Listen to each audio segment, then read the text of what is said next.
Everyone, this is Jincy. Welcome to my channel. इस video में हम पढ़ने वाले हैं the rise of nationalism in Europe. Full chapter video होने वाली है ये, तो इसका लंबा जाना तो बनता है।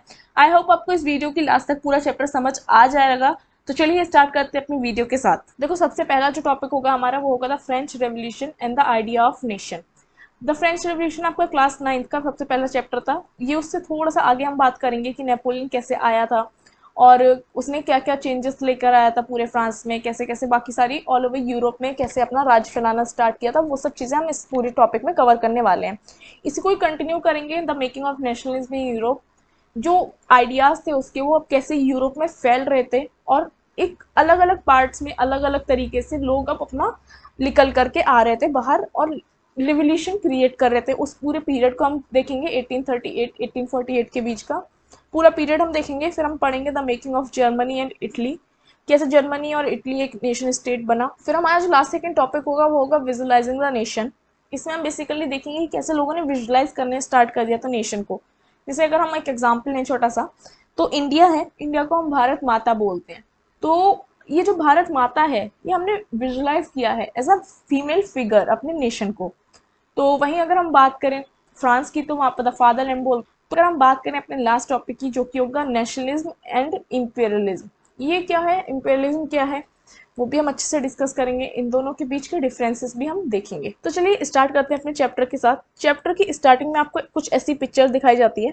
ये बेसिकली एक प्रिंट है जो कि दिया गया है फ्रेडरिक सोरियो के द्वारा। क्या है इस प्रिंट, देखो फ्रेडरिक सोरियो जो है ये एक फ्रेंच आर्टिस्ट है। इन्होंने 1848 में लगभग 4 प्रिंट अपने दिए थे और इन्होंने बेसिकली जो प्रिंट्स दिए थे इसमें क्या दिखाया था, इन्होंने अपनी इमेजिनेशन दिखाई थी कि कैसे इन्होंने विजुअलाइज किया है सभी कंट्रीज को as a democratic and social republic. तो अगर हम बात करें ये पहला प्रिंट है इनका, तो एक लंबी सी ट्रेन दिखा रहा है। इसमें देखिए मेंस भी हैं, वुमेन्स भी हैं, अलग अलग एजेस के हैं, सभी सोशल क्लासेस के लोग हैं इसमें, और ये मार्च कर रहे हैं। ये हमारा स्टेचू ऑफ लिबर्टी, ये लोग इसको होमेज पे कर रहे हैं। जो स्विट्जरलैंड है हमारा और यूनाइटेड स्टेट है वो आगे निकल चुका है, मतलब उस वो एक ऑलरेडी नेशन स्टेट बन चुका है। वहीं फ्रांस को जस्ट अभी वो रीच किया है स्टेचू ऑफ लिबर्टी के पास। वहीं इसको फॉलो करते हुए आ रहे हैं जर्मन के लोग। इन लोगों ने अपने अपने देश के झंडे हाथ में पकड़ रखे हैं। लाइक ये देखिए आप, ये फ्रांस का झंडा हो गया, फिर ये जर्मनी का हो गया, ऐसी सभी यूरोपियन कंट्रीज हो गई, अमेरिकन कंट्रीज हो गई। तो सब लोग अपने नेशनल कॉस्ट्यूम में हैं और अपने झंडे को लेकर के मार्च करते हुए आ रहे हैं। तो एक फ्रेटर्निटी दिखा रहा है लोगों में कि लोग सब इकट्ठे हुए हैं। तो विजुअलाइजेशन ही हुआ ना। लाइक अगर हम जर्मनी की अगर बात करें तो यहाँ पर लोग थे अलग अलग भाषा बोलते थे, तो उसी बेसिस पे लोग डिवाइड भी थे। आगे हम आगे चल के देखेंगे जब हम पढ़ेंगे the making of Germany and Italy कि लोग कैसे डिवाइड थे। तो यहाँ पर एक फ्रेटर्निटी दिखा रहा है, इतना भाईचारा। तो रियल में ये सब एग्जिस्ट नहीं करता है, तो ये सब इन्होंने दिखाया है, इमेजिनेशन है ये। और ये जो विजन है इसको बोलते हैं utopian vision. Utopian vision basically क्या होता है, इमेजिनेशन होती है। आप ऐसा दिखा रहे हैं कि जो चीज प्रैक्टिकली अगर हम इम्प्लीमेंट करना चाहें तो वो भी पॉसिबल नहीं हो पाएगा। प्रिंट की हम बात करें तो देखिए ये फ्रांस के लोग हैं, ये जस्ट रीच किए हैं स्टैचू ऑफ लिबर्टी पे। वहीं इनको फॉलो करते हुए आ रहे हैं जर्मनी के लोग, इनके पीछे हैं यूरोपियन कंट्रीज। जर्मनी इस वक्त एक नेशन स्टेट नहीं फॉर्म हुआ था। ये एक होप में आ रहे हैं कि हम पूरा जर्मन को यूनिफाई करेंगे और अपने जर्मन को एक डेमोक्रेटिक कॉन्स्टिट्यूशन के अंदर लेकर के आएंगे। क्योंकि उस वक्त जो जर्मनी था, मैं अभी आपको ऑलरेडी बता चुकी हूँ कि डिफरेंट डिफरेंट लैंग्वेजेस बोली जाती थी, तो लोग डिवाइड थे उस पूरे बेसिस पे। तो एक यूनिटी लेके आना है लोगों के बीच, एक यूनिटी को एक रीजन पैदा करना है जिसकी वजह से वो अपने आप को एकजुट होकर के देखें। पीछे देखिए ऑस्ट्रिया है, बाकी सारी कंट्रीज हैं। अगर हम ऊपर की तरफ देखें तो एंजल्स हैं जो ब्लेसिंग दे रहे हैं, वहीं नीचे की तरफ देखें तो ये क्राउन है जो बुरी तरीके से नष्ट हो रखे हैं, जो कि दिखा रहे हैं the end of absolute monarchy. अगर हम बात करें पूरे चैप्टर की, तो हम बेसिकली इनमें डील करेंगे अलग अलग स्ट्रगल्स जो कि लोगों ने फेस करे during the formation of nation state of their own country. French revolution and the idea of the nation. अभी आपको नहीं समझ आ रहा होगा कि क्या बोला मैंने, पर देखिए जो भी फ्रेंच रेवोल्यूशन में क्लास 9 में पढ़ा था वो एक इवेंट था जिसने ऑल ओवर यूरोप आग सी लगा दी थी। क्यों? क्योंकि वो एक पहला इवेंट अकर हुआ था नेशनलिज्म, जहाँ से हमें नेशनलिज्म की एक परिभाषा मिली थी, एक क्लियर कट एक्सप्रेशन मिला था नेशनलिज्म को लेकर के। तो हम सब जानते हैं कि 1789 में जो बेस्टाइल वाला एक इवेंट हुआ था, एक इंसिडेंट हुआ था, उसके बाद से ही वो सब चीज़ें स्टार्ट हुई थी। तो 1789 में ही हमारी जो एब्सोल्यूट मोनार्की थी वो हमारी हट करके जो पावर होती है पूरी चली जाती है नेशनल असेंबली के हाथ में। काफ़ी सारे पॉलिटिकल और कॉन्स्टिट्यूशन चेंजेस हमें देखने को मिलते हैं इस दौरान। क्यों वो रीजंस हुए? तो देखो, सबसे ज्यादा जो इम्पोर्टेंट रोल निभाया वहाँ की जनता ने निभाया। उनके बीच एक सेंस ऑफ कलेक्टिव आइडेंटिटी हुआ करती थी, मतलब वो सब अपने आप को एक साथ देखा करते थे। क्या क्या रीजन थे इसके पीछे कि वो जिस वजह से अपने आप को एक साथ देखा करते थे, एक एक करके हम वो सब रीजन डिस्कस कर लेते हैं। तो देखो, सबसे पहला जो आइडिया ऑफ लापात्रे एंड लिसेटियन, बेसिकली ये क्या है, जैसे हम एक एग्जांपल लेकर के चलते हैं। इंडिया को हम जब बोलते हैं तो भारत माता बोलते हैं। अब जब भारत माता बोलते हैं, हम सबके जो इमोशंस होते हैं अपने देश के लिए थोड़ा सा उमड़ करके ज्यादा आते हैं, क्योंकि हमने एक रिश्ता सा जोड़ लिया। वैसे वहां पर जो लोग हुआ करते थे वो अपने आप अपने देश को द फादरलैंड बोला करते थे, और इसी वजह से एक उनके बीच सेंस ऑफ कलेक्टिव आइडेंटिटी देखने को मिलती थी। साथ ही साथ में एक नया फ्रेंच फ्लैग लाया गया जिसने रिप्लेस किया था जो फॉर्मल रॉयल स्टैंडर्ड हुआ करता था उसको, मतलब जो राजा जिससे अपने आप को रिप्रेजेंट करा करता था उसको रिप्लेस करके एक फ्रेंच फ्लैग को लाया गया जो कि 3 कलर का हुआ करता था। साथ ही साथ में हमने देखा था कि नेशनल असेंबली बनाई जाती है। लोग थर्ड स्टेट के गुस्सा होकर के जब किंग से बाहर चले जाते हैं, एक नेशनल असेंबली फॉर्म होती है। तो वो सब चीजें हुई। जगह जगह हिम्स कंपोज करने जाने लग गए, ओस वगैरह लिए जाने लग गया, मार्टिर्स को सम्मान दिया जाने लग गया। मार्टिर्स मतलब जो भी शहीद हुए ड्यूरिंग फ्रेंच रेवोल्यूशन में, उनको अब सम्मान दिया जाने लग गया था। एक सेंट्रलाइज एडमिनिस्ट्रेटिव सिस्टम लाया गया। साथ ही साथ में यूनिफॉर्म लॉ इंट्रोड्यूस करे गए सिटीजन्स के लिए with in the territory of France. Basically जो भी फ्रांस की टेरिटरी में आया करता था, उसका जो नेपोलियन था उसने काफी सारा राज्य अपना फैलाया था फ्रांस के बाहर भी। तो जो भी इसकी टेरिटरी में आया था उन सब के लिए एक यूनिफॉर्म लॉ लाया गया, उन सभी सिटीजन्स के लिए। साथ ही साथ में जो इंटरनल कस्टम ड्यूटीज लगा करती थी पहले, उसको हटाया गया। इंटरनल कस्टम ड्यूटीज क्या होती हैं? बेसिकली जो आपका एक जगह से जब दूसरे के सामान इंपोर्ट या एक्सपोर्ट होता है तो उस पर काफी सारे टैक्सेस लगते हैं, कोई हम बोलते हैं कस्टम ड्यूटीज। पर यहाँ पर जो हुआ करता था, एक देश में ही अपने आप में ही चला जाया करता था, कस्टम ड्यूटीज लगाई जाया करती थी। मतलब एक छोटा सा एग्जांपल फिर से लेते हैं। सपोज करिए इंडिया में ही अगर आप कहीं जम्मू एंड कश्मीर से ट्रेवल कर रहे हैं, आप राजस्थान सपोज, तो अगर आप इंपोर्ट कर रहे हैं वहां से कोई सामान या एक्सपोर्ट कर रहे हैं तो काफी सारी कस्टम ड्यूटीज लगाई जाएंगी। वो तो चीज गलत हो जाएगी ना, नहीं लगना चाहिए। तो वही चीज हमें फ्रांस में देखने को मिलती है, पर इस सब चीजों को अब हटा दिया गया। एक यूनिफॉर्म सिस्टम लाया गया वेट और मेजर्स का। बेसिकली क्या किया गया, जहां पहले एक जगह से आप दूसरी जगह ट्रेवल कर रहे हैं तो वेट का मतलब भी बदल जाया करता था। यहाँ 1 ग्राम का मतलब कुछ और है, वहां 1 ग्राम का मतलब कुछ और है। ये सब चीजें हटा करके एक uniform system of weight and measure adopt किया गया। और फ्रांस में फ्रेंच लैंग्वेज को एक कॉमन लैंग्वेज बना दिया गया नेशन का। तो काफी सारे ये स्टेप्स लिए गए जिसकी वजह से उनमें एक सेंस ऑफ कलेक्टिव आइडेंटिटी उभर करके आती है। तो चलिए, फ्रांस में तो सब चीजें हो गई।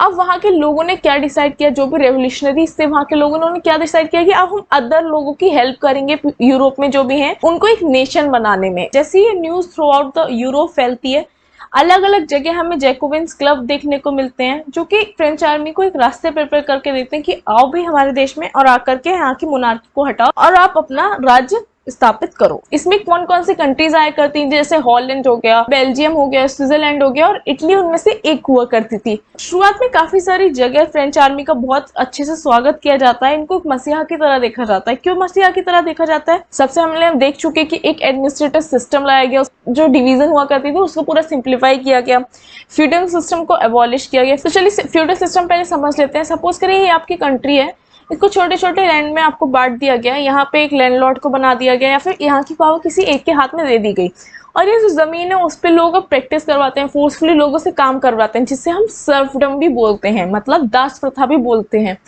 यहाँ पे ये काम होता है और जो भी इनको प्रॉफिट होता है उसका कुछ हिस्सा चला जाता है जो भी इन सबके ऊपर होता है, जो राजा होता है जिसकी पूरी जमीन होती है उसके पास, और कुछ कुछ हिस्सा यही लोग रख लेते हैं। तो ये पूरा फ्यूडल सिस्टम में बेसिकली जो इसका रिलेशन होता है वो होता है लैंड के साथ।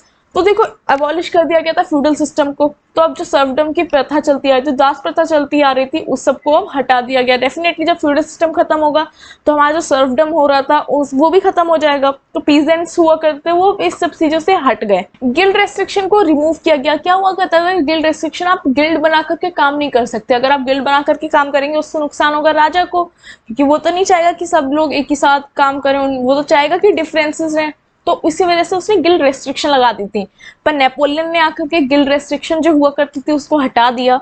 फिर ट्रांसपोर्ट और कम्युनिकेशन सिस्टम में भी बहुत ज़्यादा इंप्रूवमेंट लाया गया। स्टैंडर्डाइज वेट और मेजर, ये चीज़ हम ऑलरेडी समझ चुके हैं। साथ ही साथ में लाया गया सिविल कोड ऑफ 1804। क्या है ये सिविल कोड? इसको हम यूजुअली नेपोलियनिक कोड भी बोलते हैं। तो देखो, बात करेंगे हम नेपोलियनिक कोड की, तो ये प्रिविलेजेस जो एंजॉय कर रहे होते हैं वर्ल्ड से ही फर्स्ट स्टेट और सेकेंड स्टेट के लोग, उसको खत्म करता है और सबके लिए इक्वलिटी बिफोर लॉ लेकर के आता है। साथ ही साथ में सिक्योर करता है the right to property. Okay, I hope आपको ये समझ आ गया होगा। तो चलिए वापस आते हैं अपनी कहानी पर। हमने देखा कि फ्रेंच आर्मी अब पूरे यूरोप में फैलना स्टार्ट कर दी गई। काफी सारे लोग उनका काफी अच्छे से वेलकम भी कर रहे हैं, उनको मसीहा की तरह देख रहे हैं। वहीं काफी सारे लोग उनको डिसलाइक भी कर रहे हैं। लोगों के मिक्स रिएक्शन हमें देखने को मिलते हैं।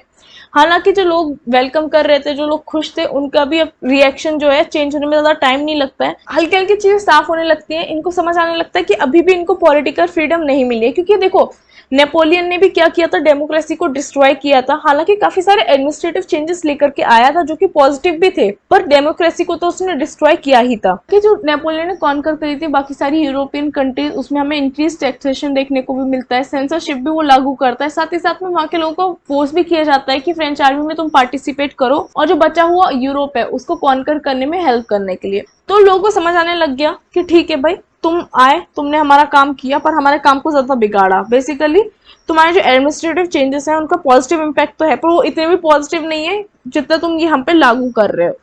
तो लोगों के अब जो रिएक्शन था, वो लोग बिल्कुल नापसंद करना स्टार्ट कर देते हैं नेपोलियन को। आगे चल करके हमें देखने को मिलेगा कि कैसे बाकी अदर कंट्रीज के लोग मिल करके हराते हैं नेपोलियन को। तो टॉपिक है हमारा the making of nationalism in Europe. कैसे शुरुआत हुई हमारे नेशनलिज्म की पूरे यूरोप में। तो उससे पहले जानने के लिए हमें सबसे पहले जानना होगा कि यूरोप की सोसाइटी जो थी वो कैसी दिखा करती थी। तो चलिए हम जान लेते हैं पहले कि यूरोप की जो सोसाइटी थी वो कैसी दिखा करती थी। बात करें अगर मिड 18th सेंचुरी की, तो यूरोप जो था कभी वहाँ पर नेशन स्टेट्स नहीं हुआ करती थी। वहाँ पर किंगडम्स हुआ करते थे। बेसिकली राज्य हुआ करते थे जिसका एक राजा हुआ करता था। काफ़ी सारे जो टेरिटरीज थी उसके अंदर आया करती थी और बस वही राजा उस पर राज्य किया करता था। एक एग्जाम्पल लेकर के चलते हैं। हैब्सबर्ग एम्पायर जो था वो ऑस्ट्रिया और हंगरी वाला जो एरिया था उसको रूल किया करता था। तो लोगों के बीच कोई कलेक्टिव आइडेंटिटी हमें देखने को नहीं मिलती थी। लोग अलग अलग भाषा बोला करते थे, कोई कॉमन कल्चर नहीं था, जिसकी वजह से जो वहाँ पर लोग थे वो अपने आप को एक साथ नहीं देखा करते थे। अब भाई तुम अलग हो, डिफरेंसेस तो हमें दिख ही रहे हैं, तो इसके चक्कर में लोग अपने आप को एक साथ नहीं देखा करते थे। कलेक्टिव आइडेंटिटी हमें देखने को नहीं मिला करती थी इस टाइम पे, और यही एक रीजन हुआ जिसकी वजह से सेंस ऑफ पॉलिटिकल यूनिटी नहीं देखने को मिली। तो क्वेश्चन अराइज होता है कि भाई जो नेशन स्टेट वाला आइडिया था वो कैसे निकल करके आया, वो कैसे ऑल ओवर यूरोप में फैला जब लोगों के बीच डिफरेंसेस थे इतने सारे।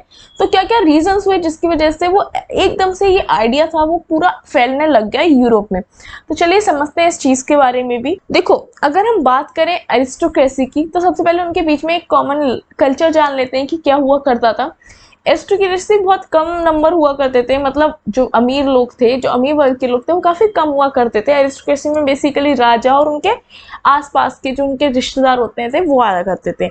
तो उस वक्त सोशली और पॉलिटिकली एरिस्टोक्रेसी एक डोमिनेंट क्लास हुआ करती। डेफिनेटली वो जब रूल कर रहे हैं तो वो डोमिनेट तो हो गई। और इस क्लास के लोग थे वो यूनाइटेड थे। क्या था उसके पीछे के रीजन? देखो, हमने देखा कि जो अलग अलग डिफरेंट लोग हैं, जो कॉमन लोग हैं, वो यूनाइटेड नहीं है, क्योंकि वो कोई उनके बीच में कोई कॉमन आइडेंटिटी हमें देखने को नहीं मिल रही है। पर इन लोग के बीच हमें कुछ कुछ कॉमन चीजें देखने को मिलती थी। सबसे पहले ये एक ही तरीके से अपनी लाइफ जिया करते थे। फिर हमें देखने को मिलता था ये कॉमन लैंग्वेज जो बोलते थे वो स्पोक फ्रेंच। वहीं जो रिश्तेदार थे, रिश्तेदारी में ही इनकी शादियां हो जाया करती थी। मतलब हमने देखा भी था फ्रेंच रेवोल्यूशन में कि ऑस्ट्रियन प्रिंसेस से वहाँ के राजा जो हुआ करता था लुइस 16, उसकी शादी भी थी। तो ऐसे करके ये लोग शादी किया करते थे, जिसकी वजह से आपस में ही रिश्तेदारी इनकी जुड़ जाया करती थी। पर बहुत लेस पॉपुलेशन एरिस्टोक्रेसी से बिलोंग किया करती थी। अब सभी तो राजा हो नहीं जाएंगे, ना ही सभी उसके रिश्तेदार हो जाएंगे, तो ये नंबर था वो बहुत कम था। मेजॉरिटी जो लोग थे वो थे पीजेंट्स। ठीक है, तो इसकी वजह से अगर हम पीजेंट्स के बारे में जाने, जो बेस्ट के पीजेंट्स हुआ करते थे, बेस्ट हिस्से के छोटे छोटे पीस ऑफ लैंड हुआ करते थे इनके पास, और ये लोग उसी पे ही अपना रह गुजर किया करते थे। मतलब छोटे छोटे पीस के लैंड ओनर्स हुआ करते थे, ये कुछ छोटा छोटा काम किया करते थे उसी पे। ये बात तो हो गई वेस्ट एरिया की, मतलब वेस्ट वाले हिस्से की। बात करें अगर हम ईस्टर्न और सेंट्रल यूरोप की, यहाँ के जो लोग थे, हमें यहाँ पर अलग लैंड होल्डिंग पैटर्न देखने को मिलता है। क्या है वो लैंड होल्डिंग पैटर्न?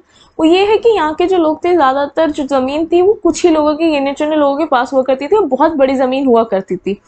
साथ ही साथ में ये लोग जबरदस्ती जो छोटे लोग हुआ करते थे उनसे काम करवाते थे। मतलब जो सर्फडम था उस वक्त प्रैक्टिस किया जाता था, दास प्रथा जिसे हम बोल सकते हैं, वो यहाँ पर प्रैक्टिस किया जाता था।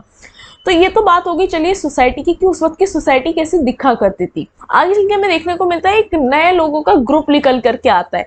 कौन है ये नए लोग? चलिए जानते हैं। Second half of the 18th century में इंडस्ट्रियलाइजेशन होने लग गया था यूरोप में, जिसकी वजह से अब यहाँ से निकल के आ रही थी एक वर्किंग पॉपुलेशन। इनमें दो तरीके के लोग हुआ करते थे, एक तो वो जो वर्किंग क्लास के हुआ करते थे, एक वो जो इंडस्ट्रीज हुआ करते थे जिनको वो होल्ड किया करते थे, मतलब इंडस्ट्रीज के मालिक, बिजनेसमैन और प्रोफेशनल्स। और यही लोग लेकर के आते हैं आइडिया ऑफ नेशनल यूनिटी, और डिसाइड करते हैं कि ये एबॉलिश करेंगे जो भी एरिस्टोक्रेसी है उसको, साथ ही साथ में जो भी उनको प्रिविलेजेस मिल रहे हैं बर्थ से ही उसको। और यहीं से हमारा निकल करके आती है नेशनलिज्म की बात। तो मैंने जो अभी वर्ड यूज किया नेशनलिज्म, इसका मतलब क्या होता है? हर क्लास के लिए इसका मतलब अलग अलग निकल करके आ रहा था। बात करें अगर हम न्यू मिडिल क्लास की, जो कि हम जान चुके हैं कौन से लोग आते थे इसमें, इनके लिए जो इसका मतलब था वो निकल के आता था freedom for the individual. Individual की फ्रीडम होनी चाहिए, साथ ही साथ में लॉ के सामने सब इक्वल होने चाहिए, इक्वलिटी बिफोर लॉ।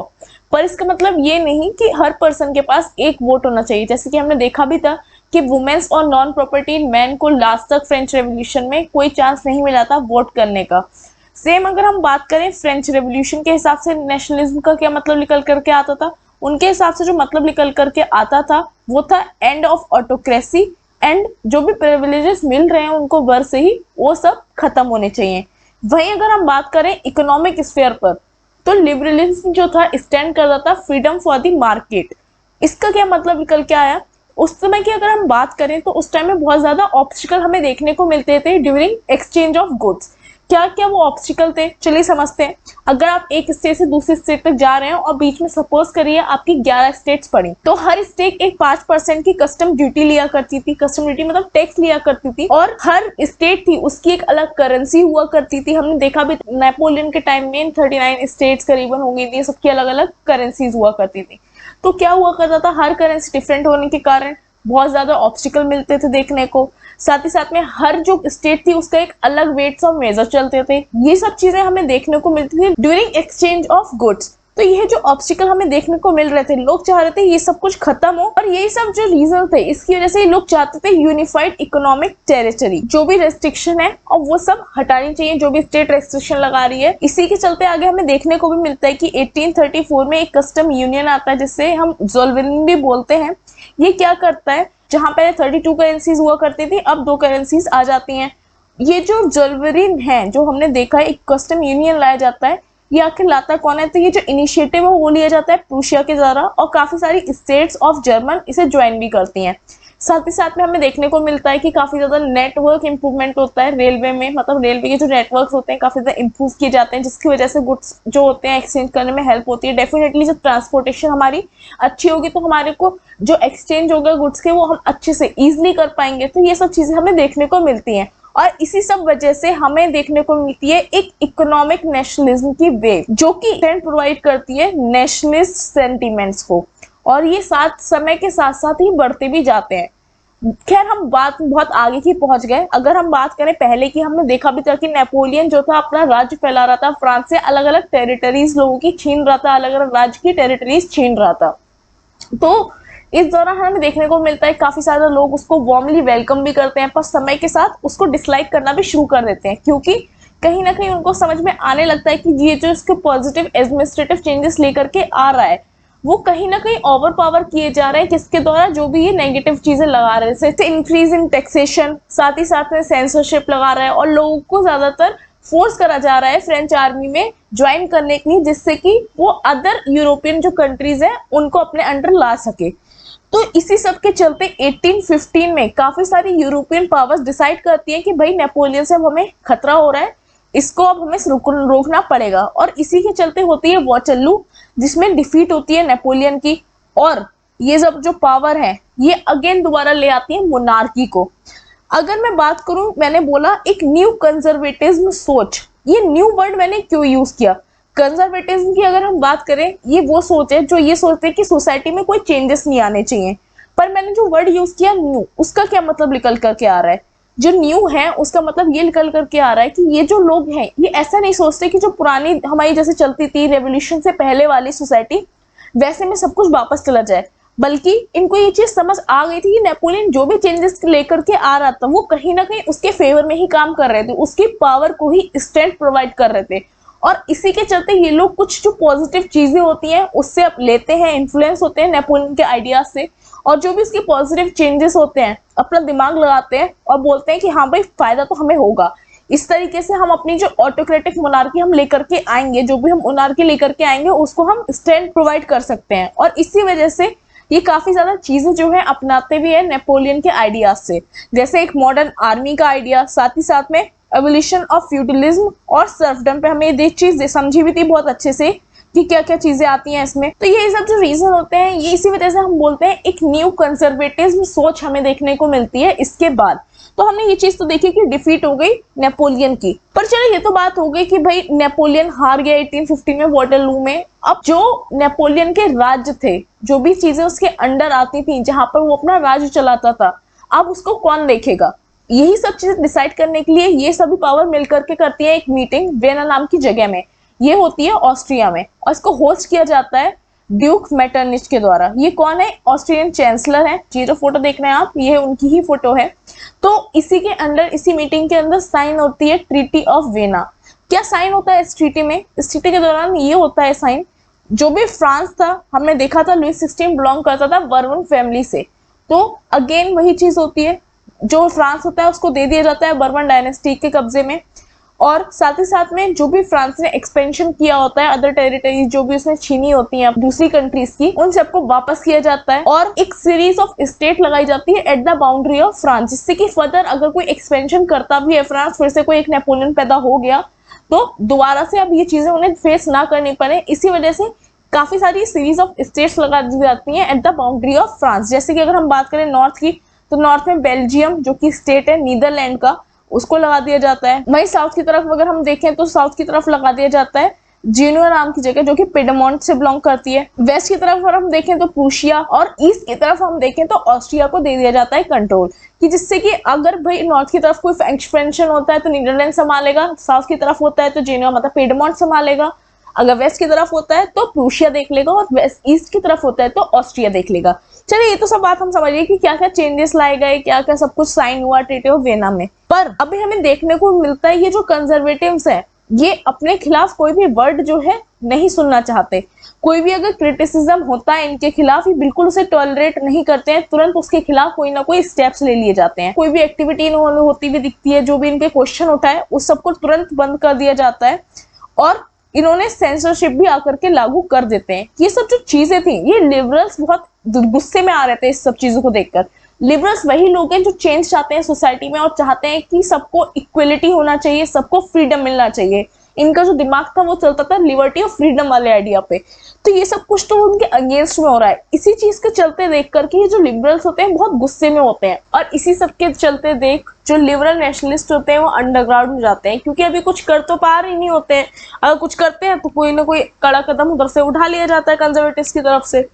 तो इसी के चलते ये लोग हो जाते हैं अंडरग्राउंड पर। अंडरग्राउंड होकर भी ये लोग शांत नहीं बैठते, क्योंकि भाई फ्रेंच रेवोल्यूशन सब में देख चुके थे, जो स्वाद होता है आजादी को वो चख चुके थे। तो इसी वजह से अब ये लोग शांत नहीं बैठते हैं, अंडरग्राउंड होकर भी अब ये सीक्रेट सोसाइटीज बनाना शुरू कर देते हैं, और अपने जो आइडियाज होते हैं, किस चीज के आइडियाज, लिबर्टी और फ्रीडम के जो आइडियाज होते हैं, चाहते हैं ये लोग एक नेशन स्टेट फॉर्म करना। और इसी के चलते बनती है यंग इटलियन मार्सलेज, साथ ही साथ में young European one secret society. इसके फाउंडर होते हैं जुसेप्पे मज़िनी। आई होप मैंने इसको सही प्रोनाउंस किया होगा, नहीं भी किया होगा तो I am sorry for it. अगर बात करें हम मज़िनी की, तो मज़िनी का जन्म जो है वो हुआ था 1807 जूनो नामक जगह में, साथ ही साथ में एक मेंबर भी रह चुके हैं एक सीक्रेट सोसाइटी के, जो कि थी कार्बनरी की। 24 साल की उम्र पे इनको एग्जाइल भी किया गया था, क्योंकि इन्होंने एक रेवोल्यूशन था लिगुरिया में, उसको अटेम्प्ट किया था और इसी के चलते इन्हें एग्जाइल भी किया गया था।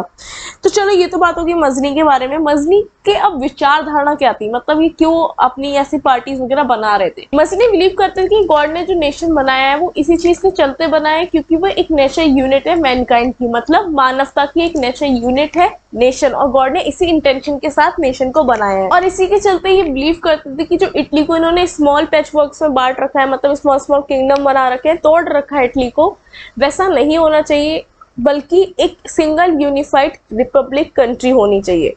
और इसी वजह से ये चाहते थे कि ये जो स्मॉल किंगडम्स हैं इनका अलायंस और इटली एक नेशन बन करके आए आगे। तो ये जो मजनी की सोच थी, इससे जो कंजर्वेटिव से बहुत हैरान परेशान थे, और इसी के चलते ड्यूक मेटरनिच, जो कि हम जानते हैं ऑस्ट्रियन चांसलर थे, वो डिस्क्राइब करने के लिए मजनी को ऐसा बोला भी था कि he is the most dangerous enemy of our social order. Of our social order यहाँ पे बता रहे हैं कंजर्वेटिव्स को। तो यही सब कुछ हो रहा था, और ये जो आइडियाज से काफी ज्यादा फैल भी रहे थे। समय बढ़ता गया आगे, और हमें आगे चल के देखने को मिलता है एज ऑफ रेवोल्यूशन, जो कि चलता है 1830 से 1848। इस बीच हम रेवोल्यूशन पढ़ेंगे जो हुए। तो सबसे पहला जो रेवोल्यूशन हुआ था वो हमारा फ्रांस में ही देखने को मिलता है। पहले भी हमें फ्रांस में ही देखने को मिला था, फ्रेंच रेवोल्यूशन वाला। तो ये जो रेवोल्यूशन होता है जुलाई 1830 में होता है, और इसी के चलते जो बर्बन किंग दोबारा से बनाया गया था ट्रीटी ऑफ वेना में, उसको हटाया जाता है और कॉन्स्टिट्यूशनल मोनार्की लाई जाती है, और उसका हेड बनाया जाता है लुइस फिलिप को। इस पूरे रेवोल्यूशन का नाम दिया गया है जुलाई रेवोल्यूशन। जैसे ही ये जुलाई रेवोल्यूशन होता है, जगह जगह फिर से अभी चिंगारी फैलने लगती है, और सबसे पहली आग हमें देखने को मिलती है ब्रुसेल में, जो कि कैपिटल भी है बेल्जियम की। और इसी के चलते बेल्जियम अलग होता है United Kingdom of the Netherlands से। और सेम चीज हमें देखने को मिलती है ग्रीस में भी। ग्रीस जो है हिस्सा हुआ करता था ऑटोमन एम्पायर का 15th सेंचुरी से, और ये लोग काफी ज्यादा स्ट्रगल कर रहे होते हैं अपनी इंडिपेंडेंस को लेकर के। 1821 में एक रेवोल्यूशन भी करते हैं, पर वो इतना सक्सेसफुल नहीं हो पाता है, पर कहीं ना कहीं आग तो लग चुकी होती है, और चिंगारी का काम करता है हमारा जुलाई रेवोल्यूशन। और फाइनली जाकर के साइन होती है ट्रीटी ऑफ कॉन्स्टेंटिनोपल। 1832 में ये ट्रीटी साइन होती है, जिसके चलते ग्रीस को एक इंडिपेंडेंट नेशन घोषित कर दिया जाता है। ये सब चीजें आप जो देख रहे हैं, इसमें आपको पता तो चल रहा है कि फ्रांस में जैसे कुछ इवेंट होता है, ऑल ओवर यूरोप में कुछ ना कुछ तो हलचल मची जाती है। और इसी सब के चलते मेटरनिच एक बार रिमार्क भी करते हैं कि when France sneezes the rest of Europe catches cold, मतलब जैसे ही फ्रांस में कुछ छोटा सा भी एक लगती है आग, रेवोल्यूशन हमने पहले देखा था फ्रेंच रेवोल्यूशन में, अब जुलाई रेवोल्यूशन में, मतलब हलचल पूरे यूरोप में मच जाती है।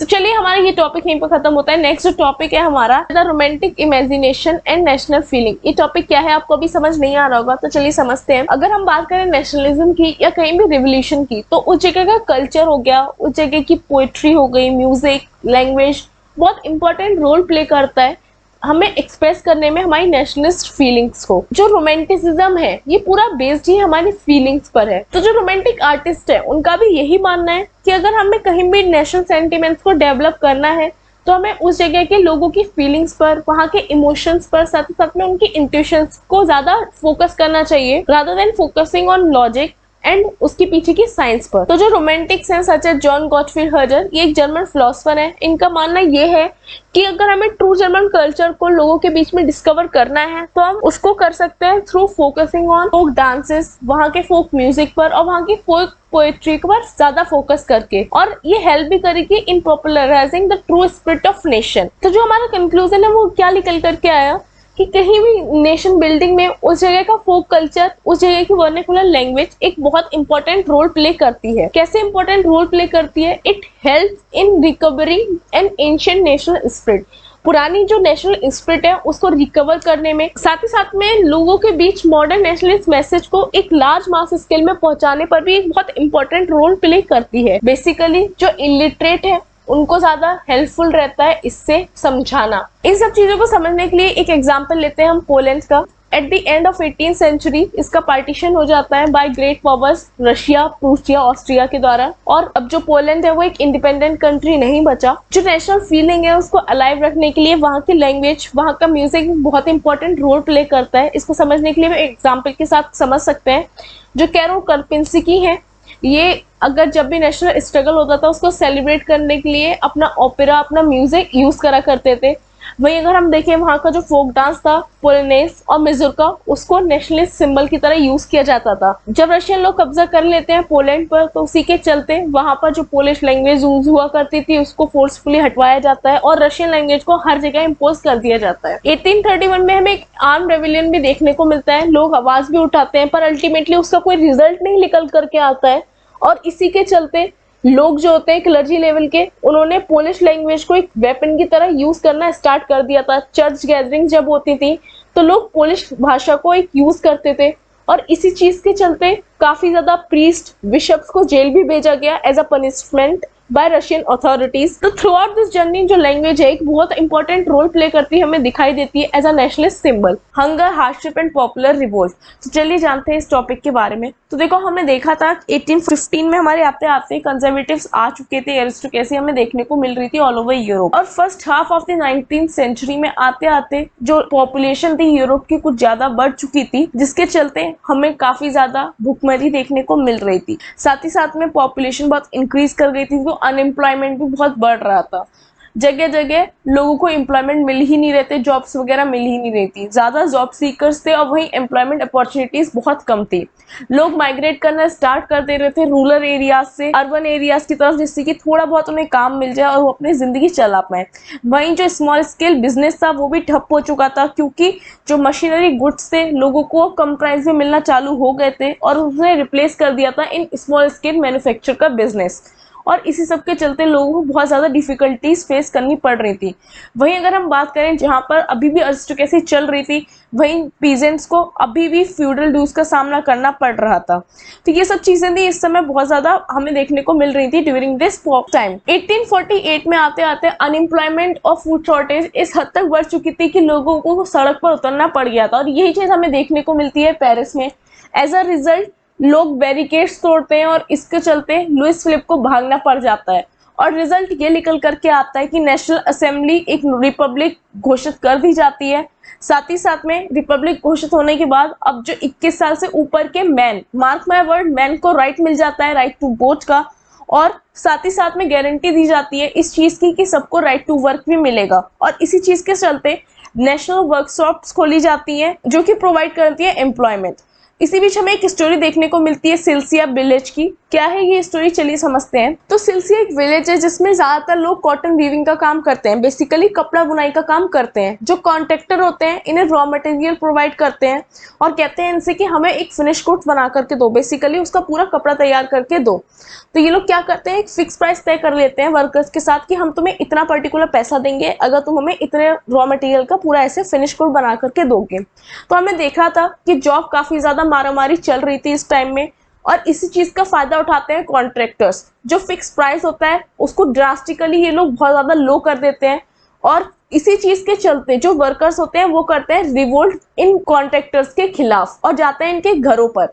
इनके घरों पर जाकर के काफी तोड़ाफोड़ी मचाई जाती है, जिसके चलते कॉन्ट्रैक्टर्स को अपना घर छोड़ना पड़ जाता है। और हमें देखने को मिलता है ये लोग जाते हैं आस पड़ोस के गांव में और वहां पे हेल्प मांगते हैं, पर इन्हें वहां पर भी कोई हेल्प नहीं मिलती है।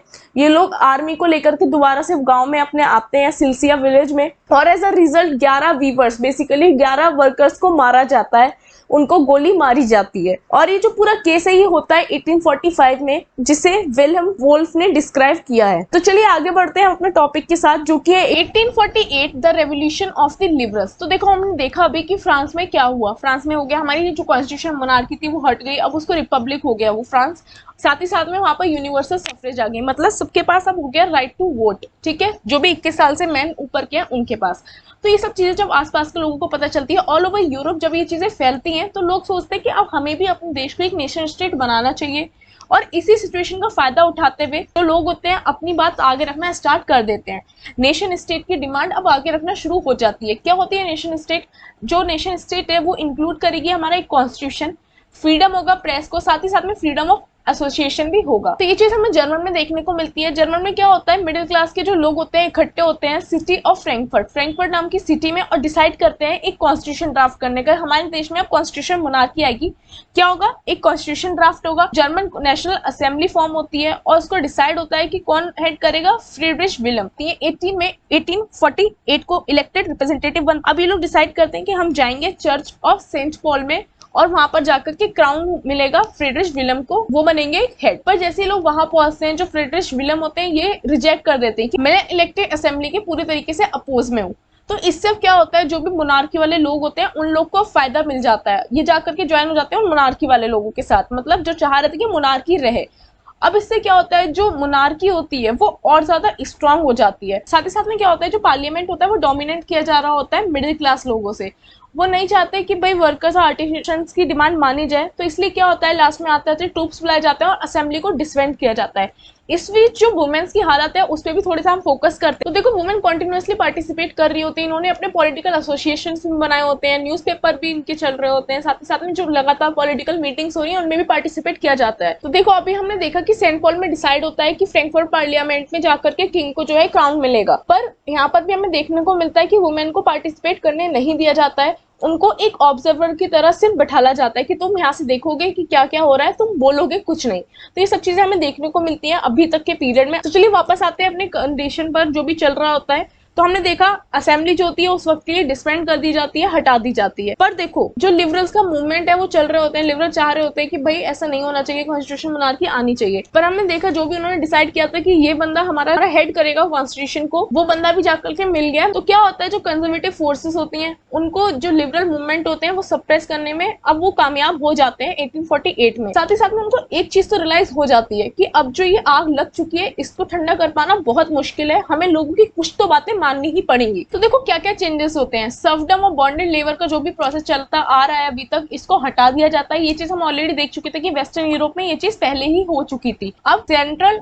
और ईस्टर्न यूरोप में भी ये चीज हमें देखने को मिलती है। साथ ही साथ में अब कुछ कुछ छूट देना स्टार्ट कर देते हैं। साथ ही साथ में हैब्सबर्ग रूलर जो होता है वो कह देता है हंगेरियंस से कि भाई अपने हिसाब से अपन थोड़ी बहुत चला सकते हैं, इनको थोड़ी सी ऑटोनॉमी मिल जाती है, मतलब इनको थोड़ी सी छूट मिल जाती है अपने हिसाब से चीजें चलाने की।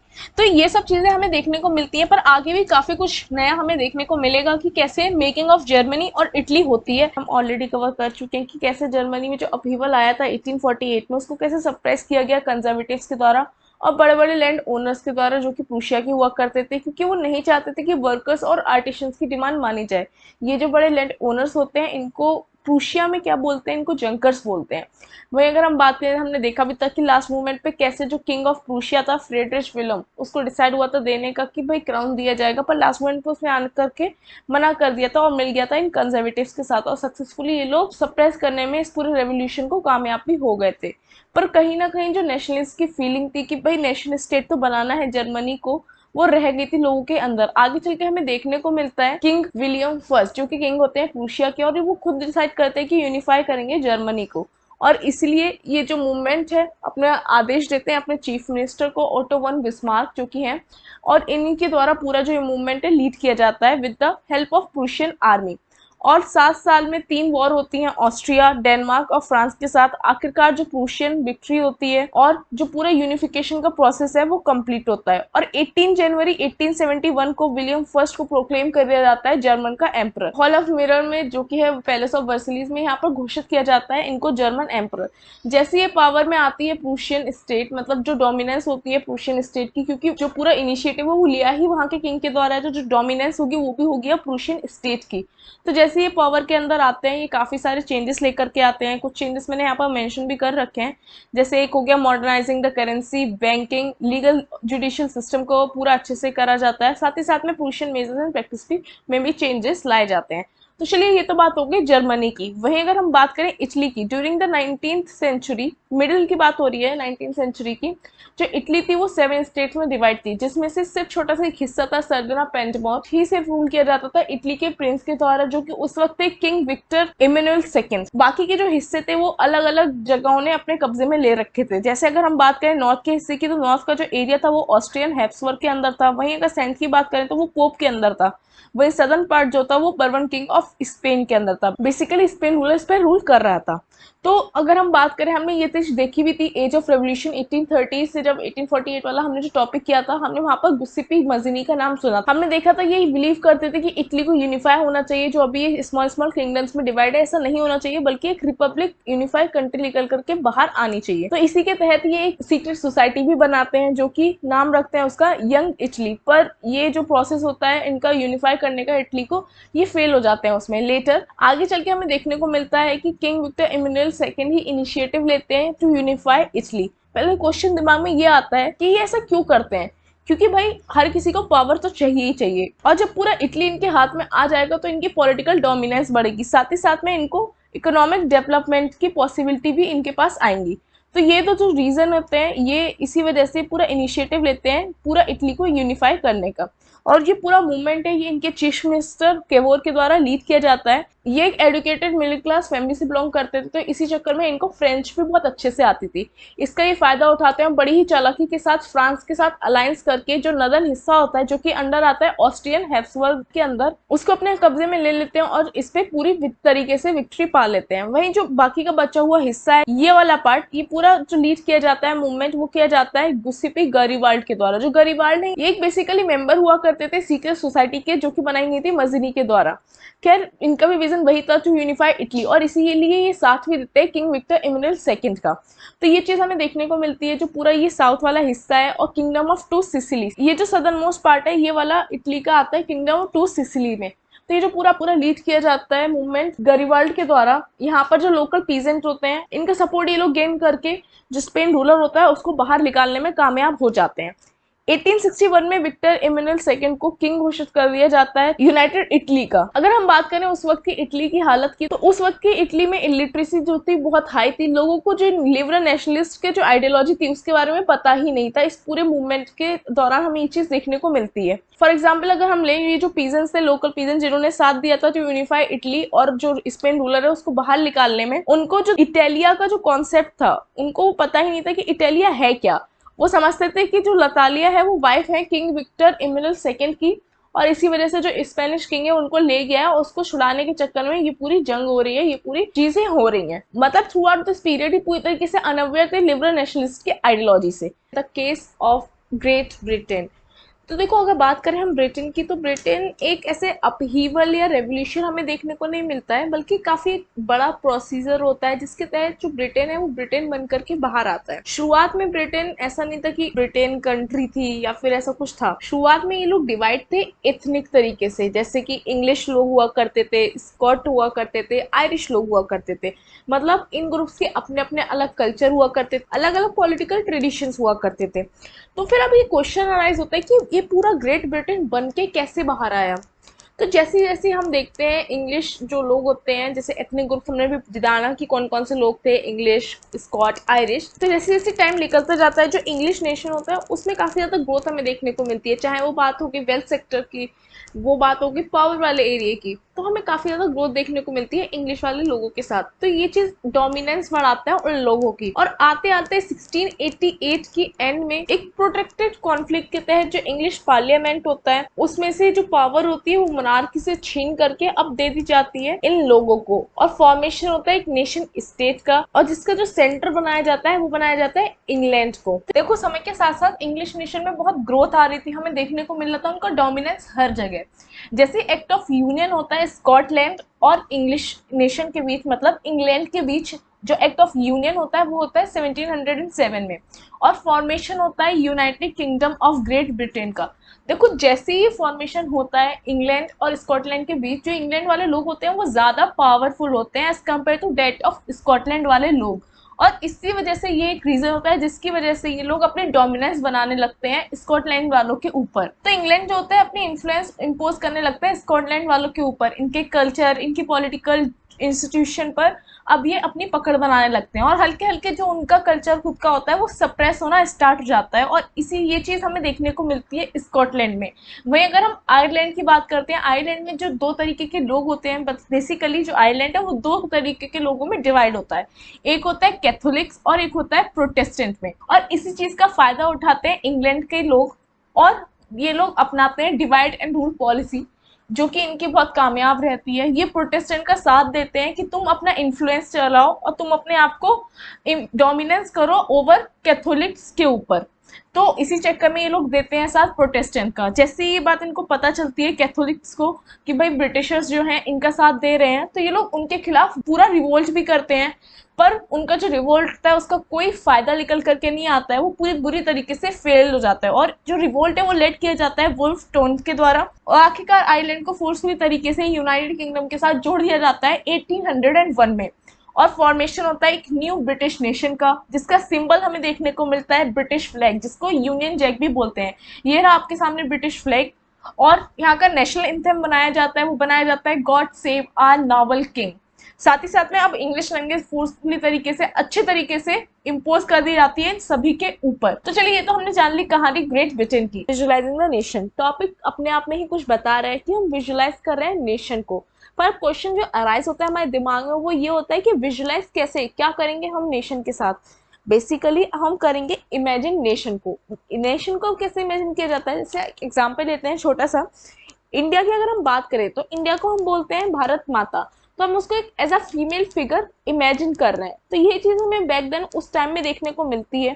जो नेशन है उसको पोर्ट्रे किया जाता है एज अ फीमेल फिगर, और द फीमेल फिगर टाइम के साथ एक एलिगोरी बन जाती है नेशन की। एलिगोरी बेसिकली जब आप आइडिया को, किसी आइडिया को रिप्रेजेंट करते हैं, किस टाइप के आइडिया, फ्रीडम का, लिबर्टी का, किसी एक पर्सन के द्वारा। वो पर्सन रियल में एग्जिस्ट करता नहीं है, पर हम उसको रिप्रेजेंट करते हैं उस पर्सन के द्वारा, उसको हम एलिगोरी बोलते हैं। तो एग्जाम्पल के साथ समझते हैं। सबसे पहले एग्जाम्पल लेते हैं फ्रेंच रेवोल्यूशन के टाइम का। फ्रेंच रेवोल्यूशन के टाइम की अगर हम बात करें तो मैरियान, मैरियान बेसिकली ये जो आप फिगर देख रहे हैं इसमें ये मैरियान है। ये एक्चुअल में एग्जिस्ट नहीं करती थी, ये जो लेडी है एक्चुअल में एग्जिस्ट नहीं करती थी, पर इनके स्टैचू को उस वक्त एक सिंबल ऑफ यूनिटी माना गया था, एक नेशनल सिंबल ऑफ यूनिटी की तरह देखा जाता था। जगह जगह पब्लिक स्क्वायर में हमें ये जो स्टैचू देखने को मिलते थे, और स्टैचू जगह जगह लगाए जाते थे, और ये उस वक्त रिप्रेजेंट करता था नेशनल सिंबल ऑफ यूनिटी को। ये रेड कैप हो गई, वहीं ये जो आप देख रहे हैं कॉन्स्टिट्यूशन हो गया फ्रांस का, ये इस लेडी में दिखाया जाता था, इनकी स्टैचू के साथ दिखाया जाता था। वहीं अगर हम बात करें दूसरे एग्जाम्पल की तो हम लेंगे जर्मन का। जर्मन में जर्मेनिया को एक एलिगोरी बनाया गया था नेशन का, बेसिकली जर्मन का। तो ये जो फोटो देख रहे हैं आप, ये जर्मेनिया की है। इसमें आप देखेंगे पीछे ट्राई कलर दिखाया जा रहा है, ये जो है आज के दिन के जर्मन का फ्लैग भी है। साथ ही साथ में जो आप क्राउन देख रहे हैं, ये जो क्राउन है ये ओक लीव्स का बना हुआ है।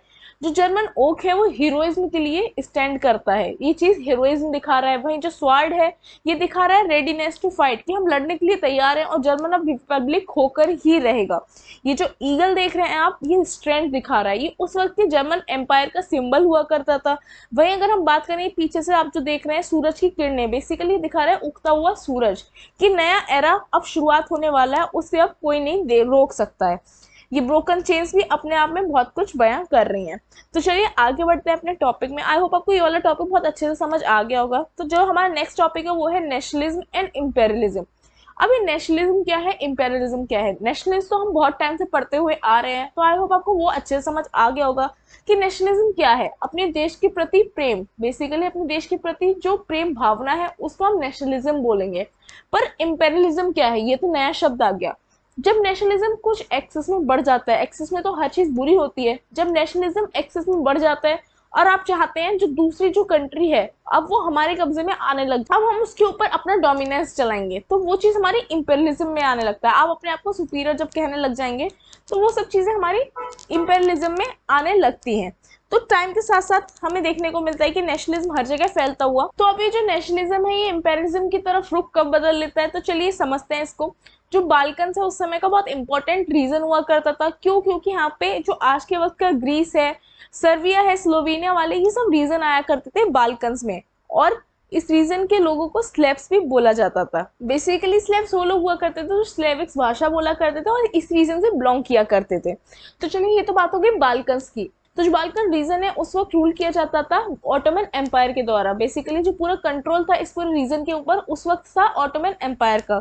जैसे जैसे रोमांटिसिज्म और नेशनलिज्म के आइडियाज हमें उभरते हुए दिखते हैं पूरे यूरोप में, यहाँ पर भी वो चीज़ देखने को मिलती है। और जगह जगह इनकी जो टेरिटरीज होती हैं अपने आप को इंडिपेंडेंट बनाने की कोशिश में लग जाती हैं। ऑटोमन एम्पायर बहुत कोशिश करता है कि हम अपनी जो टेरिटरीज है उसको ना खोएं, अपना डोमिनेंस इन पे चलाते रहें। पर ये चीज़ होती नहीं है और ये चीज़ हमें लास्ट में देखने को मिलती है कि अपने आप को ये इंडिपेंडेंस डिक्लेयर कर लेती हैं। पर चीज़ें तब बिगड़ती हैं जब 1871 में हमें देखने को मिलता है ये लोग आपस में ही लड़ने लगते हैं। कौन लोग? ये जो टेरिटरीज अपने आप को इंडिपेंडेंस जिन्होंने घोषित किया है, ये आपस में लड़ने लगते हैं अपनी टेरिटरी बढ़ाने के चक्कर में। अब जो एक स्टेट है वो अपने आप को चाहती है कि मैं अब उसकी जो टेरिटरीज है वो बढ़ाऊं और इसको भी अपने कब्जे में कर लूं, और यह चीज हमें देखने को मिलती है यहाँ पर। चीजें तब बस से बदतर हो जाती हैं जब बड़ी पावर जैसे रशिया, इंग्लैंड, ऑस्ट्रिया हंगर जैसे लोग आकर के इस लड़ाई में घुस जाते हैं, और यही एक रीजन होता है जो कि ले जाता है पूरे यूरोप को वर्ल्ड वॉर 1 की तरफ। तो आई होप आपको ये पूरा टॉपिक बहुत अच्छे से समझ आ गया होगा। तो चलिए मिलते हैं हम नेक्स्ट वीडियो में अपने नए चैप्टर के साथ। तब तक के लिए बाय बाय।